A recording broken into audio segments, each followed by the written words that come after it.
I just love getting hot flashes, being irritable, and not being able to sleep at night, said no woman ever. Well, they're the symptoms of menopause. And that is what we'll be talking about today. Not just the symptoms, but the solutions. Hello and welcome to Living Well with Robin Stoloff, empowering you to live a healthier life. Joining me now, who you heard giggling with that open, is Dr. Daved Rosensweet. He's the medical director of Bright. He helps medical professionals assist women in their journey through menopause, and he also helps to support women and men with hormone replacement therapy. So thank you so much for joining us, doctor. My pleasure. Let's talk about menopause, premenopause, perimenopause, all those fun things women get to go through before we actually dive into some of the help that you have available for them. Where would you like to begin? What it Just is? what what it is, Sure. when, how we can, kind of manage it, but what are some of the major symptoms that women experience, and what age does it actually start? It starts No. before actual menopause is perimenopause. Yes. Well, I start with knowing that a woman or a man, our peak hormone output from a woman's ovaries or a man's testicles is at the age of 20, plus or minus 2 years. And then the decline begins. And these are the most powerful biochemicals in our body. So they do a lot of things. And when we don't have them or when they decline, we get into a lot of symptoms, small, medium, or large. As early as the 30s, women can start getting imbalances of the ovarian hormones that lead to the return of PMS, to mood changes, sleep changes. They creep up on you, so it's not like it happens overnight. But there can be significant biological changes taking place as early as the 30s. In fact, I love to help young women understand this, and I've written a book to that regard, and they can download that free PDF copy of that book from your website if you like. Okay, I will put the link, but what is it as well? What is the link? Well, if you could get that from our staff, they'll send you the link, and Okay. your audience can download the free PDF copy. Because if a young woman's aware of it, it won't. She can start addressing the decline of progesterone, which can really be significant in her 30s. That is, can I just stop you there? Because when I was in my 30s, that's probably the last thing I was thinking about. I was trying to have a baby when I was in my 30s. So the decline of my hormones was not even on my radar. I would never have thought of trying to prepare for menopause at the age of 30. So that's something I think is important to just get out there right now. If there's a young woman listening or an older woman listening that happens to have a daughter or granddaughter, that's kind of important, right? To be able to recognize that. And what do we need to do? Get thee to someone who knows about it, and you can even get over-the-counter progesterone. It's so beneficial, and it's a safe thing to do. You can't get the dosages too high because over-the-counter they're not too high, and a lot of it could be done. But I think it gets more relevant for women in their 40s and early 50s. Because then the declines for most women get so profound that the body doesn't work as well. And there's so many different things that can show up. For example, it's shocking to the body to lose that much estrogen, and women can start getting hot flashes. Not so bad during the day, they're inconvenient, many women tolerate them, but when they happen in the middle of the night, then that can wake a woman up, and it can keep her up for a couple of hours, even with a racing mind. Start losing sleep, this is a big deal.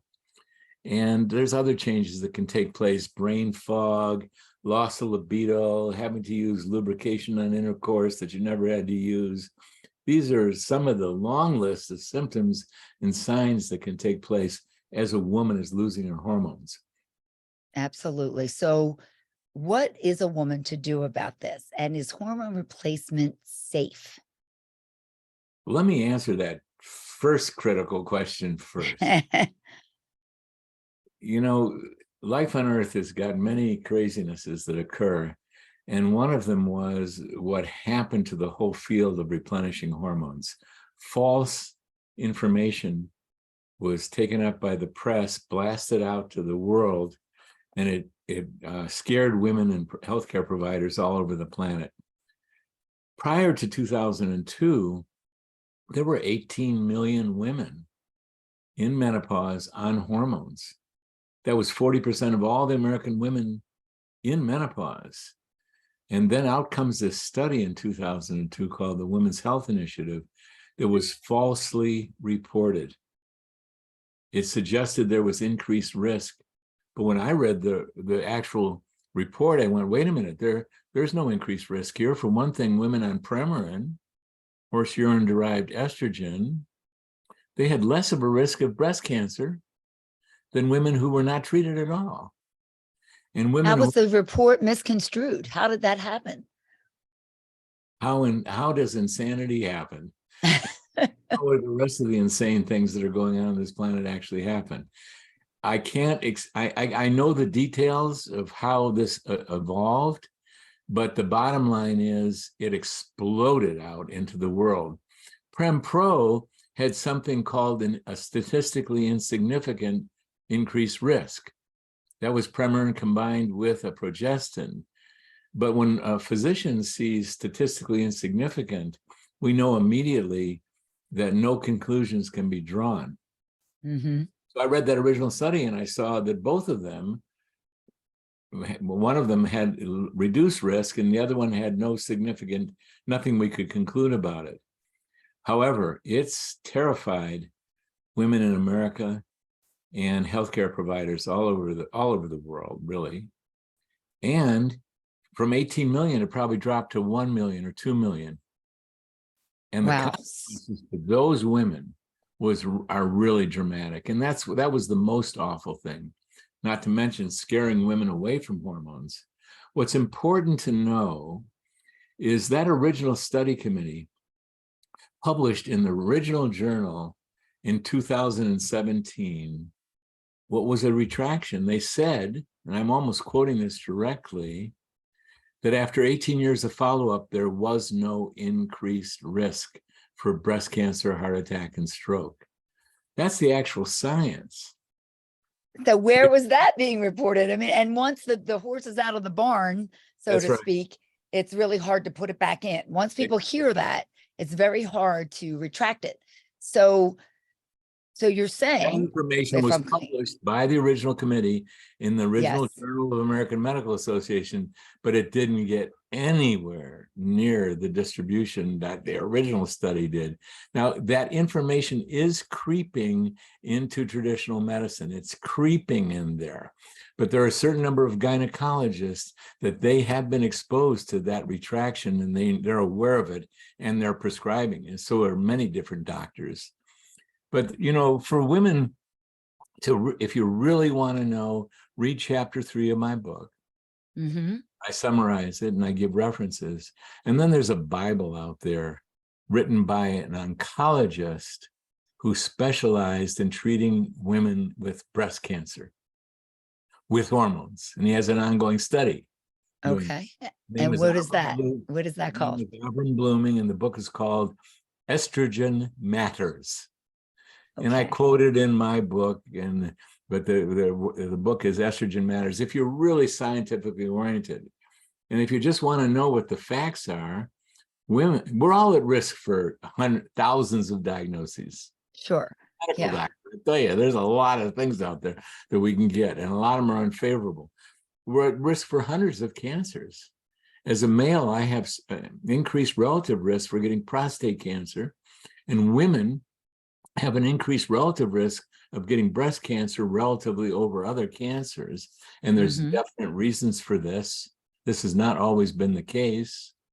And yet the science is women who are treated with hormones are at less risk for breast cancer, heart attack, and stroke than women who do not receive hormonal treatment.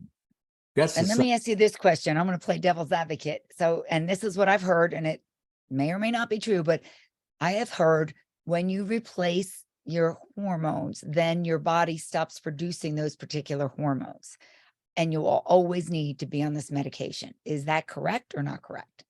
Well, it's not enough of the story. Like, for Okay. example, if you take a woman who has a very healthy thyroid gland and you start treating her with thyroid hormone for reasons unknown, you can't imagine someone doing that. Her body will read, hey, there's too much thyroid hormone here, and it will suppress the woman's thyroid gland, and she'll become reliant on the thyroid that she's taking. Now, how many times does that occur? Close to zero. Good doctors understand thyroid. They're not going to treat a woman who doesn't have evidence of low thyroid. Right. It's different with the ovaries. Okay. The ovaries decline universally. So did the testicles.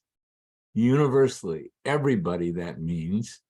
And by the time a woman lost her period, her ovaries are no longer functioning. So you're not going to shut down your ovaries. Nature is turning Shuts down your over. But isn't that just kind of, some people would argue that's part of life. I'm just playing Yeah. devil's advocate here. It's part of life. That's the way the process works. But you're saying, but why? Why can't we do something to try to help ourselves? We have modern medicine. Why not try? Somebody did tell me one time, when you take hormone replacement, you won't become a little old lady. That's what I heard. And Another for doctor told most me that. instances, that is so. It's so different. I mean, for a couple 100,000 years, we've been developing. There was no such thing as menopause. Women didn't live that long. Yeah, right, exactly. So fortunately, we have menopause. That's right. Now there is such a thing, and there is a choice, because for one thing, for over 1,000 years, hormones have been replaced. The Chinese figured it out 1,000 years ago. The aristocracy had the young, healthy women urinate in a container, and they collected a bunch of, and they dried it out, and the aristocracy took the powder that was left behind because it was loaded with hormones. And they did the No same with kidding. males. They did the same with Okay. males. Why would you Yeah. do that? Well, I was talking with a colleague of mine, and we were trying to come up with an estimate of what percentage of women who are in assisted living facilities and nursing homes are there because of low hormones. Our best guess is 80 to 90%. I've heard one physician say 100%. Wow. A gerontologist said to our senior medical class in 1968, you can do the math if you want, that's how long I've been doing this. He said, you're senior medical students. You know so many diagnoses. Let me tell you what's happening to old people. They're losing their muscles. They can't stand or walk with stability. They fall onto their osteoporotic hips and they die. You want to do something for older people? Protect their muscles and their bones. The way to do that is with hormones. Okay. It's only the hormones that are going to retain those muscles. If you look at most older folks, they got very thin thighs, and they're using canes, then walkers, and then wheelchairs. That's the moment that for many families they can't take care of. And women lose the muscle that holds up the bladder. They get incontinent. They get into adult diapers, and cognitive decline because of loss of estrogen in the brain. That's what gets most women into nursing homes. So there are a few exceptions. Oh, you read about the exceptions. God, she was 104 and still smoking a pack a day. Those exceptions do occur. Yeah. But there are some anomalies, but that's not generally the case. And I would argue, to add to that, a little bit of exercise couldn't hurt people as well, especially very important. training. But it's very unlikely that the exercise alone, I mean, you know how important exercise is. You don't exercise, you lose it. That's it. Absolutely. Use it or lose it, of course. But you're not going, even with exercise, there's going to be very few people who are going to be able to retain enough muscles to avoid walkers and wheelchairs. Okay, so this is interesting to me because I'm getting up there, but it doesn't sound like it's just for menopause. It can sound like it can be for you at any age. Menopause might be the time that you might actually really need the replacement, but this can be for men or women at any age, like when they've gotten older and they've started to really lose those hormones. So how do you know when it's right for you? Who do you go to talk about this and figure out what's the right dosage and so forth? Yeah, at any age. No, it's midlife. I should say, but there are some even women after menopause, I'm saying later in life. Well, the ideal time to intercept it is when the hormones are declining significantly and you're getting symptoms. Mm-hmm. When you lose the most powerful biochemicals that are active in your body, you feel it big time. So there's a long list of life-stopping symptoms that 75% of all American women get into. They can't sleep, their mood has changed dramatically, they can't think clearly, they're waking up in the middle of the night and they're staying awake for a couple hours because of the biology of the stress response. There is a long list of symptoms. And I always consider the women who have those symptoms to be very fortunate because it inspires them to see if anything can be done about it. There's 25% of the women who don't have symptoms. They're still undergoing the losses of muscle, vagina, bones, mind that the other women are undergoing, but they think, what the heck? Why would anyone be concerned about menopause? They don't feel it. Those are the women I'm most concerned about because they don't have any inspiration to do anything about it. But 75% of the women, their lives are going to be stopped. And they're going to. So what do you do? What's the first step? Who do you go to? What kind of doctor? Who knows about Here's this the enough? primary task. You got to go shopping.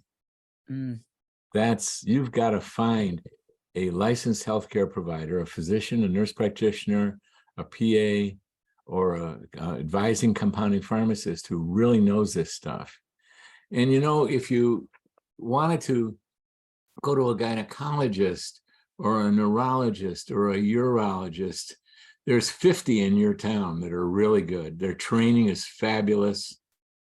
They may differ according to bedside manner and skill level, but the majority of them are going to be highly trained, highly skilled.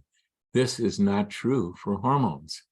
While the medical profession was individuating out into specialties, out comes the Women's Health Initiative, scared providers away from it. There is no medical specialty called treating women or men.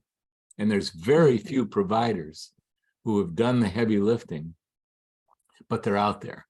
You could contact our group. And where do we contact your group? Bright.live. Okay. Bright, spelled B-R-I-T-E, correct? Yes, thank you. Mm-hmm. Bright.live, not .com or anything, bright.live. Okay. And how does your group work with people? What do you do? Well, the main thing I do is I train physicians and nurse practitioners to become experts at this. Mm-hmm. And they undergo a rather rigorous training and an ongoing mentoring, and they get good at it. When they choose to specialize in it and they see a lot of patients and they've got the basic education, they get really good at it. Another resource that you could do is there's 8,500 compounding pharmacies in the United States. There's 3 in your town or more. Mm-hmm. Okay, yes, really we have them. Mm-hmm. And they're the ones who are dispensing these compounded bioidentical hormones. And they know who's writing prescriptions to them. And they know who the good ones are. Oh, that's a very good idea. So that's another way. Yeah, because unfortunately, it's the Wild West. There is no formal training programs. You have to really reach out. And yes. Well, that's what's kind of scary about it, to be honest with you. I mean, if someone's not really trained in this, you don't want to just go to anyone. But that's why I say hone your shopping skills. Mm-hmm. Well, does your group also work directly with patients or only with doctors and nurses? All the physicians and nurse practitioners that I train, they all work directly with patients. And we've got most of the 50 states covered. Okay. So if you contact our group, we can usually refer you to someone. Okay. Telemedicine, it's just opened this field up beautifully. Yes, it's amazing. And do you need a blood test or a saliva test or anything like that to check your levels? How do you know where someone is? Well, I want to just continue a little further with how you discriminate. I'm sorry, my apologies. Go ahead. Yeah, with telemedicine, you can get treated by someone in your state. All they have to do is be licensed in your state. So it really opens the door. You need to see an actual in-person visit with a provider who's doing internal medicine or gynecology. You cannot get a female exam by telemedicine, but you do not need to see someone in person for menopause or andropause. just so long as you have a primary care provider who can handle your in-person needs. It can all be done by telemedicine. I know this, I've been doing this for 14 years by telemedicine alone. Okay. And so you just got to go shopping, and you've got to find someone. Here's the criteria. Number one, that they've got additional training and that they focused in on this as part of their special interest. And they really care about it, and they've seen a lot of patients. That's really important. And then you call their office and you talk to their office manager, and you get a feel for the office. And there's some providers, especially those doing telemedicine, that'll give you a free 15-minute consult so you can get a sense about whether you like them and you trust them. And if you read my book, you'll have a few questions to throw their way to see if they really know their stuff. Again, I'll put the link to your book in the show notes so people can get to that easily. Well, that's terrific. But is there a way for them to know where you're starting, what you need? Isn't everyone different? Yeah. And you're gonna, it's ideal to start when you finally go, I need to start. Something's going on here. Yes, And right. we don't care at whatever age that is. I didn't start treating my mom because she wouldn't let me until she was 86. But the best time is in the perimenopause. And, so when you start getting symptoms, you start the process. This is not a medical emergency when you first start off. You start the process and you go shopping and you find a provider you like. And then you team it with that provider. And I've given this roadmap on how to do that in the book. If you go in there with a certain level of knowledge and they're writing the prescriptions, you can do a really good job. We never test in the beginning, hormone levels. We do other blood tests in the beginning, but not hormone levels. If a woman hasn't had a period for a couple of years, we give her the opportunity to do the state-of-the-art testing for $300, 24-hour urine. And what do we learn? That she's super low. No value whatsoever. You don't need that information. When the ovaries stop working, they stop working. And when they stop working, you don't have a period. So there's no point in test. How do I know that? I've tested women, and I got to see that, I get to tell them that they're super low on hormones, and they got to pay $300 for that period. But does every woman have once the ovaries stop producing the certain, hormones, does everyone need the same amount then after that? No. Okay. But I want to continue to answer your first good question in this regard. Women in the perimenopause get so erratic in their ovarian hormone output. Like young women, they get this smooth production over the course of a month. Very predictable, very smooth. When you get into the perimenopause, you get erratic because the pituitary is trying to stimulate that ovary back into action. It'll get a brief burst of hormones, but it won't sustain. So you can have a woman who's having hot flashes in the middle of the night. She's low on estrogen, but we tested her on the wrong day when she had a burst. And I did this. I made this mistake. When I knew she needed estrogen. I did a 24-hour urine hormone test. I'm lingering on that because that's the gold standard for testing hormones. And she gets back a report that she's high in estrogens. And I say, well, I want to treat you with estrogens. And she looked at me like, what? You just tested me? He's out of his mind. Exactly. That was the last time I did that. And there's no need to. We test 100% of the women at this magic moment, usually at the 3 to 6 month mark, when the woman said, oh my God, I feel myself again. Yes. Then we do 100, then we test them with 24 urine hormone test. They still will probably need some tweaking of the dosage to get it really optimal. That's how we test.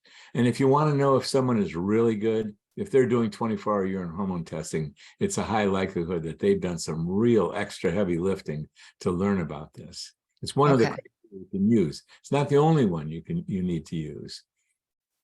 I wrote that. Now, are you on hormone replacement yourself? Oh, you are. Every single day. Every day. I love it. I'll take it every day I'm alive and capable of opening up the top. Well, let me ask you about your experience. How did you feel when you started taking it? Did it change your outlook, your personality, your sleep patterns? Yeah, and it changed my function.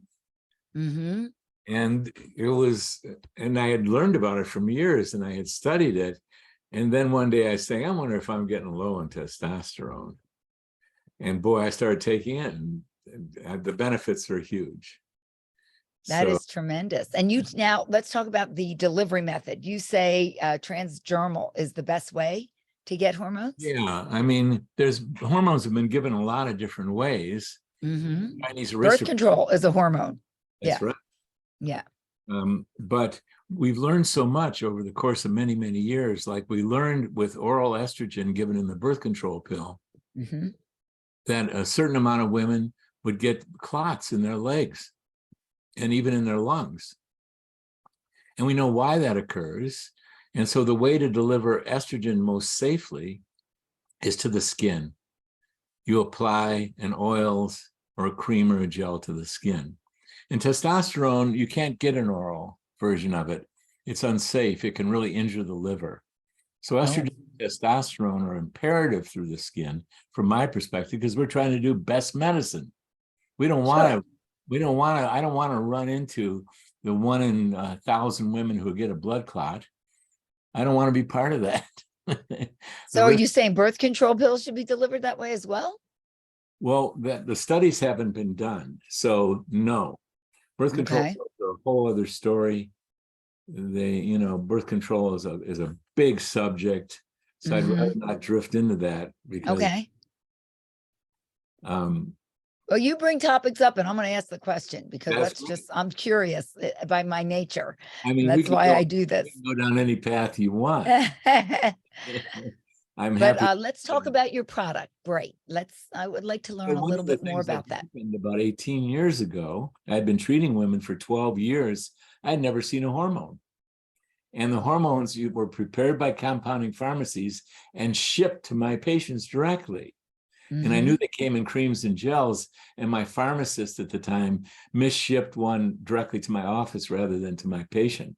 And they used to come in white cosmetic jars. I'd been prescribing for 12 years. I had never seen a hormone. I was fascinated. I broke the seal, opened up the jar, and out came this strong odor. And I learned that these were strong solvents because these steroid hormones are very poorly soluble. You have to use strong solvents to get them up into solution. So my son and I didn't like that because here I am, a holistic doc detoxifying patients, and I'm asking them to apply a quart of a strong solvent to their skin every day, every year. So we developed and patented organic oils as a method to deliver this, and it's great. And we researched the oils. We contacted the oil lady. There's a woman on this planet known as the oil lady. For good reason. She really knows her stuff. And she helped us develop a formula that was really healthy to apply to the skin. Because 99% That's tremendous. of what you're applying is the thing that carries the hormones. So what is the result of this over these past many years now that you've been doing it with women and with men?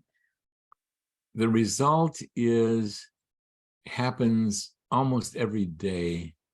I hear this most gratifying sound. Well, let me tell you what happened yesterday. I was one of the doctors who signed into our educational program was very excited about her being treated because I treat those doctors that join our educational programs. What a better way to learn than starting with yourself. But the thing that she wanted to do is she wanted to introduce me to her 77-year-old mom who was in the room. And because her mom felt a world of difference, and her mom got on this Zoom call, and her mom was so touched. She was constantly doing this because being treated with hormones were making a major difference in her mood, in her sleep, in all the symptoms that she had still at the age of 77. So when I hear a woman say, "Oh my God, I'm myself again," well, that's a very rewarding thing. That's a profoundly rewarding thing. So that is absolutely. I forgot what your question was, but no, that was my question. What are the results? And you're treating men as well. We shouldn't leave them out. Definitely. And then the women who are getting treated or wanting their husbands treated, their partners treated. I'm getting much younger. You better hang in there with me, buddy. Or Right. right. I like it. I like that. So I also need to ask this question. Are there any negatives? Are there any side effects that, we should discuss, so that just to be, transparent with people who might be watching or listening to this? Excellent question. No, Oh, okay, good. unless you don't do the process properly. Right. If you're really educated and you really do the process properly, all you're doing is replenishing hormones to levels that are good for menopause or andropause age men. We don't have to restore the periods 99% of the time. So if this is the level that young women need, like some women need this much to be fertile, healthy, regular periods. Other women need this much, 3 times as much. What menopausal women need is this much, right below young women's need. You don't need to menstruate to get the benefits. Oh, That's please don't bring that back again. Nobody wants that. That's 99% of the women. There's rare exceptions where we have to get much richer on the estrogen dose to bring back the mind. And we even to the point of bringing the period back. But that's very rare that we do that. So When you say bring back the mind, you're talking about brain fog. You're not really addressing is, I don't know if this is true or not. Does it affect the chances of getting dementia when you lose your hormones? we don't know what percentage of women who have dementia or the process on the way to dementia is simply because of losing their estrogen, but it's a very, very high percentage. So I'll tell you a story. Yes, very high, because there's so many estrogen receptor sites in the brain. And so I was called to testify in front of the National Academy of Science. They had a committee on compounded bioidentical hormones. And I did research on the other doctors who were I'm so sorry. I did research on the other doctors that were going to testify with me. And I learned one of the women was on a dosage protocol that had brought her period back. And I knew that that was a bugaboo of the committee. So as she's sitting down, just before our panel was about to start, I said to her, "Are you going to tell them that you were on that you got your period back protocol?" And she winked at me and she said, no. She was very aware that it was, but here's the story she told me. And this is rare, but it's worth telling. She was 55, practicing physician in Washington, D.C., and she was starting to lose her ability to think and remember patients and remember their medical stories. And it was scaring her because her mom had dementia and her aunt, her mom's sister, had dementia. And she was sure she was heading down that path. And it scared her. And she thought she was going to have to give up practice. But she knew the relationship of estrogen to her brain function. So she started taking estrogen. And she cleared up a little bit. So she started taking a little more. She cleared up more. She kept on increasing her dose until she cleared up 100%. And she had to use such high doses that her period came back. And at 65, when she and her son and I had lunch together, she was as clear as a bell and told me that story. And I had tears in my eyes to see a living human being that had the real story there. And that's an exception. But a high percentage of women get brain fog when they enter into menopause, and most of them clear up on those lesser doses that I was talking about. What about men who are experiencing, brain fog or symptoms of, maybe mental decline? Well, there's a book out there called The End of Alzheimer's by a medical doctor named Dale Bredesen. And when you're talking about loss of brain function, there's many possible causes. And in men, it isn't so much the hormones. We go looking at the other causes primarily in men. So amyloids, all of that. Pardon? Yeah. Amyloids, that type of thing. Well, that's one of the things we see, but that's not a cause. That's a result. That's a result. So Yes. toxicity, toxic exposures, accumulated stress. A friend of mine who's a holistic neurologist flashes up a slide when he teaches doctors showing the brain on fire. He said, "You want to know what causes dementia? It's primarily inflammation in the brain caused by excessive dysfunctional response to stress." So there's a bigger story. And the story I told about women reclaiming their cognitive function with estrogen, well, it's so common to get back a clear brain with women that it's the number one thing you try. But there are other possible causes in women as well, and those that we don't succeed in getting the brain function back with the estrogen, we go to the other measures if they're motivated to do that. Such an interesting topic.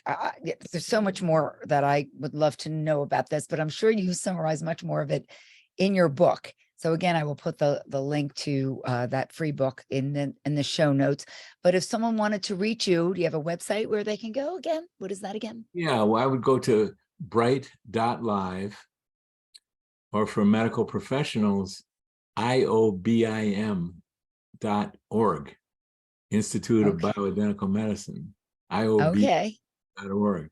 I think there should be really more medical professionals should be much more aware of this, because as you said, hormones control everything.